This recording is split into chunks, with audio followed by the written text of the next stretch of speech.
Hello everyone, how's it going? I realize I haven't posted in a while, but life has been really busy lately, and I don't want to just post anything just for the sake of it, but I didn't want to let 2024 end without coming here to talk to you about this book. This is Alice Smith's most recent novel, Glyph. So if you don't know Alice Smith, she's a Scottish writer. She writes short stories and she writes novels, and she's equally gifted in both forms, which I think is kind of rare because, at least in my experience, some of my favorite novelists, when they attempt and experiment with short stories, they write it like you would like a short novel, a really short one. And at least to me, these two forms are extremely different. And this is something that Lucy Caldwell, who is like a master of the short story, talks about in her interviews and in her lessons. She also teaches creative writing. So Lucy Caldwell is another example of someone who is very prolific and talented in both long form fiction and short fiction. And Alice Smith, she's brilliant. I really love the atmosphere that she uses in her short stories, and she's also a brilliant novel writer. I think my favorite novel by her is How to Be Both. And there she's experimenting. She's always experimenting with the novel form, which I think makes her novels very exciting for the reader. Because she experiments a lot with form, with narrative voice, with structure, and How to Be Both. You follow the same story, basically, from the perspective of a young girl, a young teenage girl, from our own times, and from this painter who lived in the 16th century, if I'm not mistaken. And it's a brilliant story. And she's never... Although she addresses a lot of issues that I think are quite pressing in our own times, she's never preachy about them, you know? It never reads like a didactic novel or just social criticism. It's brilliantly written and planned out fiction, ultimately. So I really like Alice Smith for that, because she's so conscious of making and recognizing the political element of her writing, as well as embracing the reader. It's never inaccessible or opaque. You know, there's obviously some opaqueness to it, but it's an exciting one. You want to understand, you want to communicate. So she basically invents a new language for each novel, and she always brings the reader in. So I have reviewed Glyph, and I will leave a link here in the description of this video if you want to check it out. It's on my website. But I really want to talk to you about the book a little bit, and hopefully convince you to give it a chance, and especially in its physical copy. This is one novel I really like. Well, I like to mix it up. I like to read ebooks and I like to read physical books, and sometimes I'll have both formats, especially if it's a novel that I love, or whatever, a collection of stories or a poetry collection. But this is a book that I think that if you have the chance of reading this in its printed form, especially in this hardback edition. It's not out in paperback yet. I don't know how they're going to play it with the paperback, but I'm sure they'll have an interesting take on it as well. So as you can see, this is a stripped hardback, so you don't have a jacket and you don't have any kind of finishing. So this is binder's board, right? Exposed to the bone, basically. You would have, well, conventionally, you would have a finishing, and then you would have a jacket, right, in a conventional hardback. And you don't have any of those things here. Then you have Alice Smith's name in this kind of shimmering font. What is this? Blue, purple, something along those lines. I think purple would be best for describing it.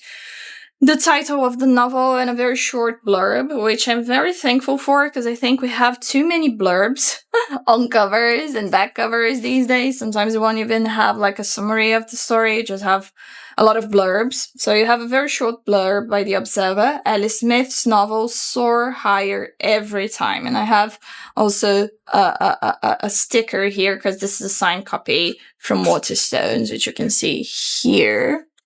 So then, as you can see, there's a die cut on the cover as well, which can be a bit tricky at times when you're holding the book open for reading it. But yeah, you have this half moon, right, cut here, and then the end papers are also part of the cover. So this is an enlarged version of Dora Carrington's, and I'm going to show you the actual painting at the end. So Dora Carrington, Irish tree on a horse, circa 1920s. So this is the painting that you see on the end papers here. The horse is looking through it right at you from the bookshelf, which is quite cool, because if you don't know the painting and if you don't open the book, you don't really know what's going on, whose eye is this, because it's a very human-like eye, I feel. And I really appreciate the attention to detail here. So obviously, this is almost like something that you would find mostly on children's books, right? This kind of interactive element on the cover that you would need to open to really see it and understand what's going on. And this horse, well, the horse as like a general concept is very dear to Glyph. Glyph as a word is already kind of a challenge to the reader, because what is Glyph? It's not a very usual word. And this is something that becomes part of the story. There's a point in the story where one of the characters looks it up online and writes down all the meanings, all the possible meanings for Glyph in the English language. So this is page 180, if you have the edition there with you. What Glyph means: a short moment, a momentary resemblance, a sudden or chance view, a transient glance, a sudden fright, a faint trace of suggestion, an inkling, a wink of sleep, a slight attack or touch of illness, a whiff, a puff, a sudden perceptible smell, a sudden passing sensation either of pain or pleasure, a scare, a shock, a thrill, a sudden violent blow, a wallop, a nonsense word. And I love this, a nonsense word. A misspelling for Glyph, Glyph, right, Glyph. A substitute word for any word. A synonym for spliff, a post-ejaculatory sex act, a mood someone's partner gets in when they miss their partner too much and get upset about it, an organization that works with drug abuse prevention in Vienna, a brand name for an early AI tech tool used in the development of healthcare. Character in something called Ninjago, a rumor, an impulse, an instant, an unexpected view of something that startles you, a state of nervous disposition, a sudden surprising fall of sunlight, the twinkling of an eye, to glimpse, to frighten, to be abruptly seized with fear, to look at someone or something in an unheeding or hurried or careless manner, to glint, to gleam, to glare, to flare, to strike a glancing blow at someone or something, to evade or escape something quickly, to glimmer like sudden unanticipated light, to dispel snow. So this is basically like a short chapter in and of itself within the novel. Basically, and I think this is the point where giving a summary of Glyph is important. So you have this beautiful, what is this, mustard, I think, fabric here in the spine, which also bears the name of the novel, of Alice Smith's name of the novel, and the publisher, Hamish Hamilton. So basically, I always feel that summaries kind of steal away something from the plot and the subjective nature of plots. But anyway, basically, this novel is about two children Briar and Rose, they are siblings, and they are living in this world that maybe you would call it a dystopia. But yeah, they are living under a totalitarian state, and very clearly things have changed recently. So at the beginning of the novel, they are dealing with this sudden change, and they're separated from their mother, who clearly is a critic to this regime. And they are placed with this man who helps them out for a while. Then they get separated from. They never quite understand why, what happened to. But they are kids, and they are left on their own. They go back to their house in the beginning of the novel, and then they have to leave their house. They're displaced from their house because someone paints a red line around it. And that's like the one thing that is not comparable to anything that we know in our own world. Because most of the kind of Orwellian structure that we find throughout the story, that is basically this technological bureaucracy that watches everyone at all times, is comparable to things that we are already kind of used to in our own culture.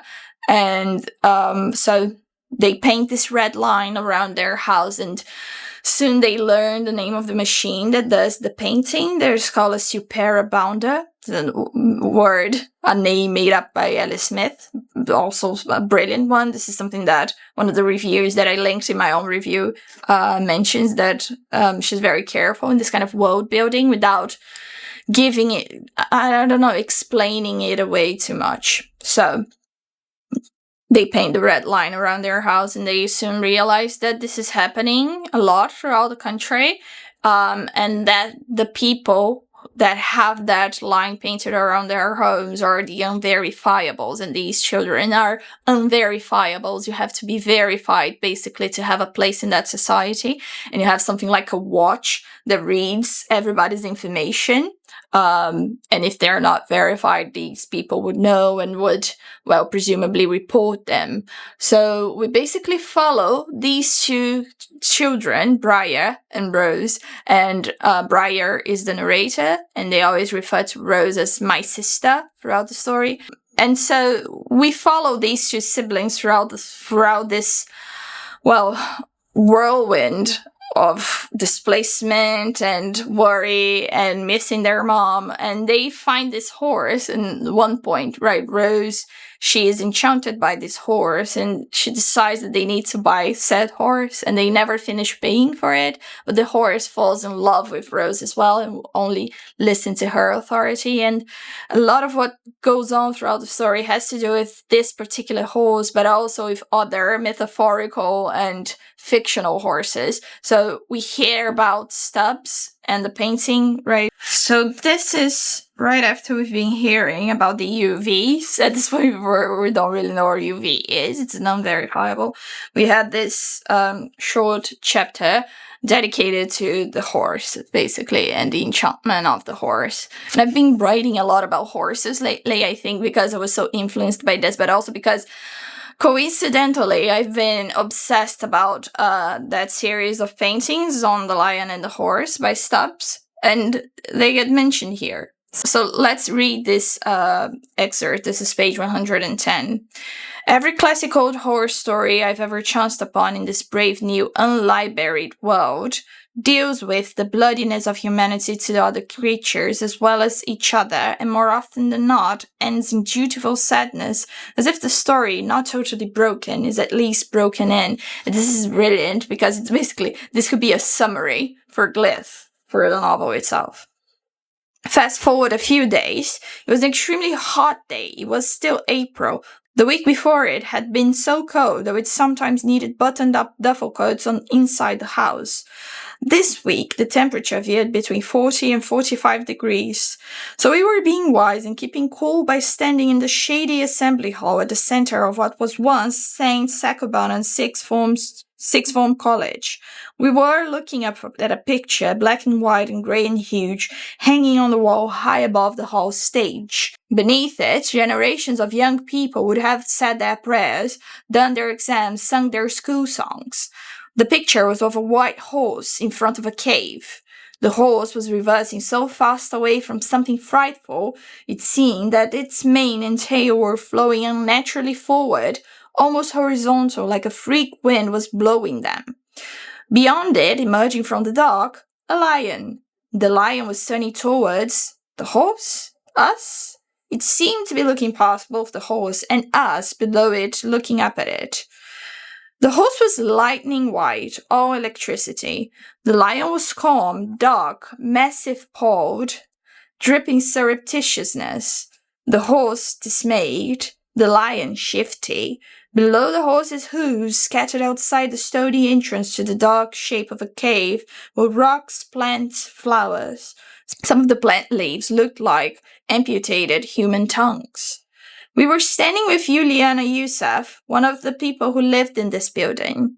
She was, I know now, I didn't know then, already a renowned philosopher and art historian, one who'd not long before been made stateless. Then I knew her and will always remember her as what she was to us, a homeless person being kind to two very young homeless people. We were standing one on either side of her, and she was telling us about the English artist famous for painting and drawing beautiful horses. He did many other pictures, all very like this one too, she said, of a horse in a state of shock and fear when it sees a lion, and of a horse literally in the process of being attacked and mauled to death by a lion. Stubbs? Rose said. Was that really his name? Juliana nodded. These pictures became famous as versions of the sublime, she said. More like the opposite of sublime, my sister said. Not sublime the adjective, Juliana said, sublime the noun. But sublime means the best thing ever, my sister said.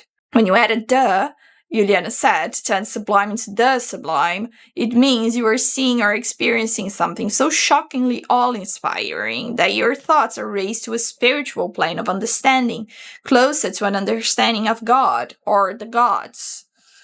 My sister shook her head. I don't get it, she said. About what's beyond being human, Juliana said. About how to experience something that elevates you, fills you with wonder because it's amazing and terrifying, and is both these things at the same time. Stubbs borrowed the idea from a very famous Roman statue of a little horse that's collapsing under a massive lion.